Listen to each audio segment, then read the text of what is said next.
Jim Miller was on this past weekend's fight night. He was in the co-main event. And we're going to combine these segments here. UFC 300, Jim Miller, because we like Jim Miller here, and we're talking about potential opponents. But let's talk about Jim Miller's performance this past weekend. He showed that the old dog's still ready to go. He brought it to Gabriel.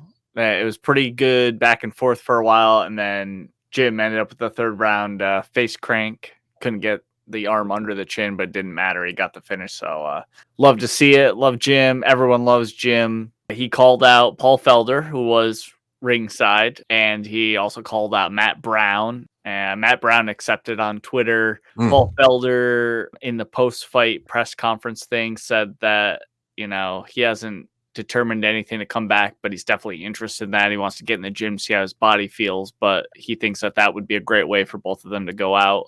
Personally, I love both guys, all three guys. Matt Brown does fight at 170, so I assume Jim would have to go up. But Felder and Miller is a great fight. Both guys could fight, retire, and get their flowers, get a little video package kind of deal. That's a good UFC 300 fight.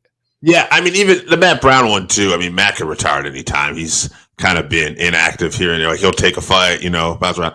But I think I'm with you. All those fights sound great. Like you too, I think Matt a little bigger, fighting that 170 mark. I know, but Jim's getting up there in his career, so taking a fight after a few months, he might want to, put on a little weight or something. But yeah, I like both those fights. I think I favor him against Felder right now, only because Felder's inactivity. And I wouldn't know what to expect with Paul, even though I know Paul keeps himself in great shape. But I think I'd just lean towards Jim just because of the inactivity. With the Matt Brown, I think the size would be a problem, though. I think that Matt, fighting at that weight, and he's such a, Matt's a knockout guy, with those elbows and everything. But I would knock out Jim Miller out of any fight. He could submit you. Did you hear this, by the way?